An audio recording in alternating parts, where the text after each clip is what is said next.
Olá, que bom ter a sua companhia ainda aqui no nosso curso básico de teologia, estudando história da igreja. Nós temos caminhado aí com a história do protestantismo nessas últimas aulas, vindo da Europa, né, e acompanhando aí a sua trajetória até a América, a sua formação, a sua consolidação, os avivamentos norte-americanos que foram tão importantes para a construção do protestantismo na América.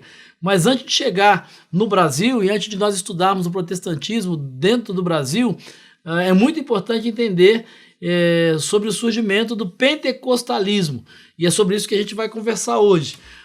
Quando a gente fala de movimento pentecostal, historicamente falando, nós podemos dizer que as primeiras manifestações pentecostais elas podem historicamente ser remontadas até o século XVIII, né, quando o movimento metodista foi implantado, porque nesse movimento metodista, né, liderado aí pelos irmãos Wesley, ele defendia essa ideia de santidade. Esse movimento de santidade, ele proclamava esse conceito wesleyano de perfeição cristã como uma segunda obra da graça distinta da justificação.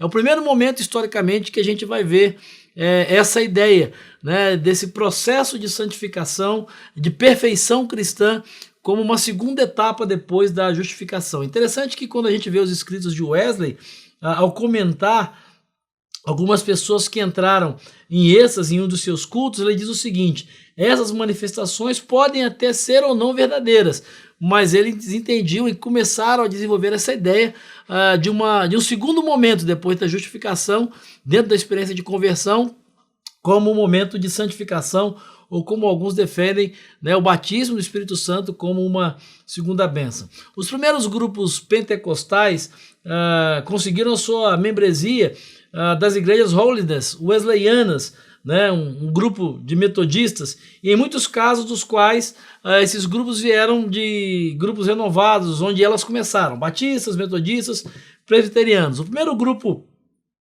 enfatizava o falar em línguas como evidência do batismo do Espírito Santo, e em termos de data, a gente pode definir que provavelmente foi na abertura do Bethel Bible College, em Topeka, Kansas, um instituto bíblico dirigido por Charles Parham, que fundou essa escola no ano de 1900. Em 1º de janeiro de 1901, os alunos desse colégio estavam estudando a obra do Espírito Santo.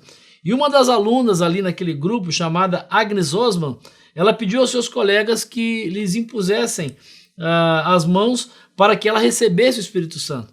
Ela falou em línguas e mais tarde outros estudantes também falaram em línguas. Charles Parham ele abriu uma outra escola em 1905 na cidade de Houston, no Texas, e foi lá que William Seymour se tornou discípulo de Parham.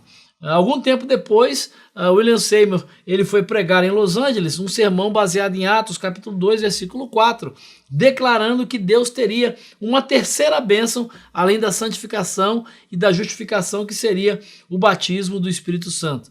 Após ele ser expulso da igreja, isso gerou um desgaste muito grande, esse tipo de pregação e essa fala, ele começou reuniões nas casas das pessoas, e mais tarde se tornou líder de uma missão localizada no número 312 da Rua Azusa, na cidade de Los Angeles, no ano de 1906.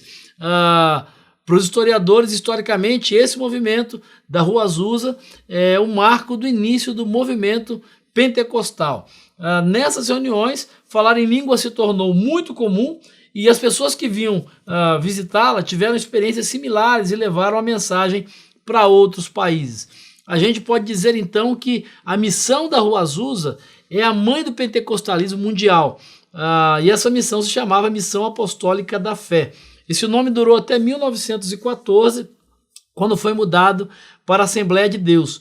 Muitos jovens pregadores e aspirantes a pregadores iam ter contato com William Seymour para receber esses dons. Foi assim que Gunnar Wingren e Daniel Berg, os fundadores da Assembleia de Deus do Brasil, se tornaram pentecostais em 1908. Um ano antes, em 1907, um pastor chamado William Durham, ele recebeu de Seymour os dons e abriu a sua própria missão também na cidade de Los Angeles. Ela ficava na North Avenue, 943. Por que isso é importante?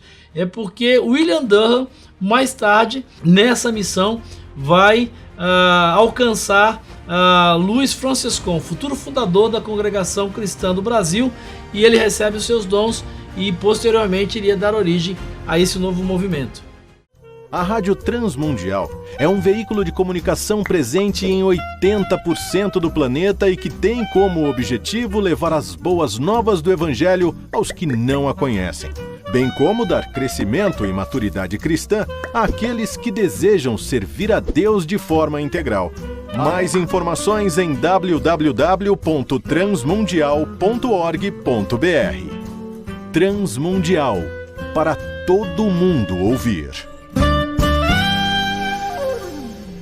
É uma alegria muito grande nós apresentarmos a você a Faculdade Teológica Batista de São Paulo, que desde 1957 tem capacitado líderes, homens e mulheres, para que conheçam a palavra de Deus, para que conheçam a teologia, para que conheçam a prática ministerial e também saibam interpretar esse mundo para a igreja. Venha conhecer a faculdade, venha assistir uma aula aqui conosco sem compromisso.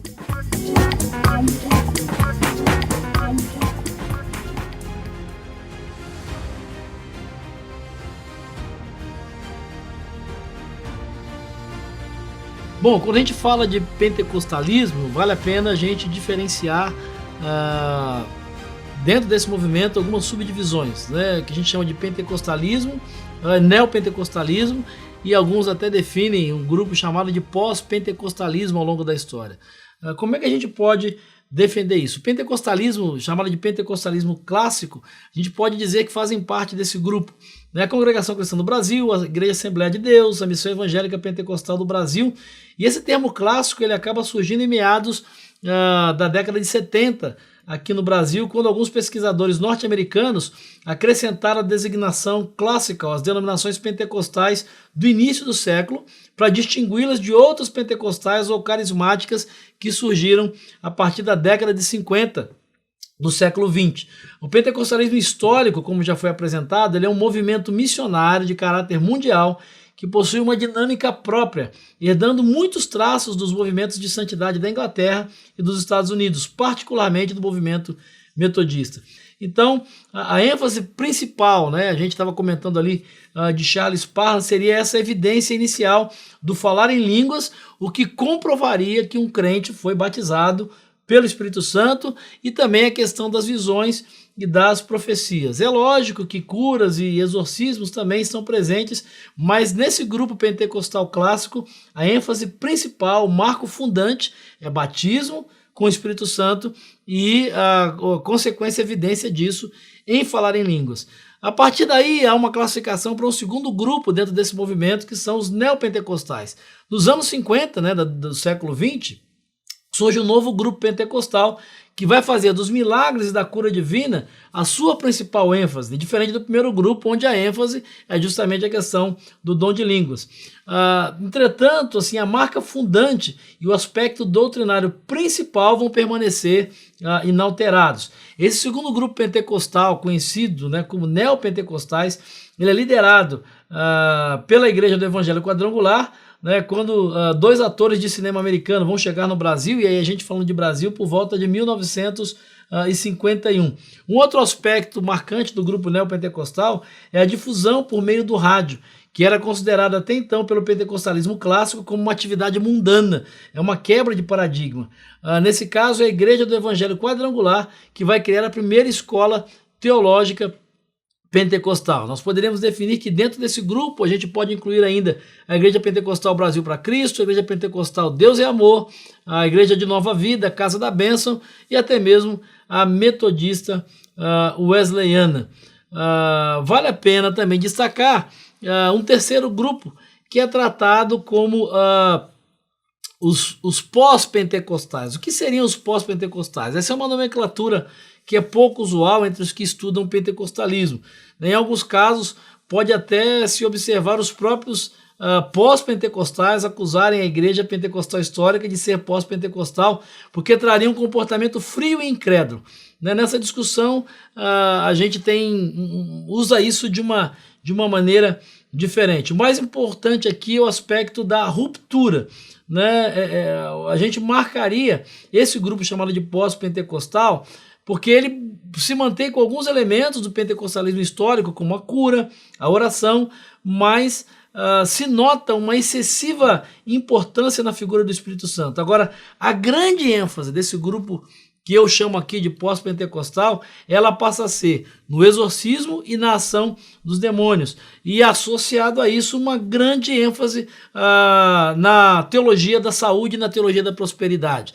A marca dessa terceira geração, se é que a gente pode chamar assim, que eu chamo de pós-pentecostalismo, ela deixa de ser línguas, ela deixa de ser, o batismo do Espírito Santo como segunda bênção, ela deixa de ser a questão dos milagres da cura divina, mas a marca do pós-pentecostalismo está diretamente ligada à expulsão de demônios e à teologia da prosperidade. São algumas características que, lógico, de uma maneira muito introdutória, a gente consegue definir esse movimento pentecostal, que começa nos Estados Unidos, historicamente ali como um marco a Rua Azusa, no movimento liderado por William Seymour, mas que ao longo da história vai ter desdobramentos, vai sofrer divisões, vai sofrer rupturas e até mesmo na sua ênfase, na sua característica teológica.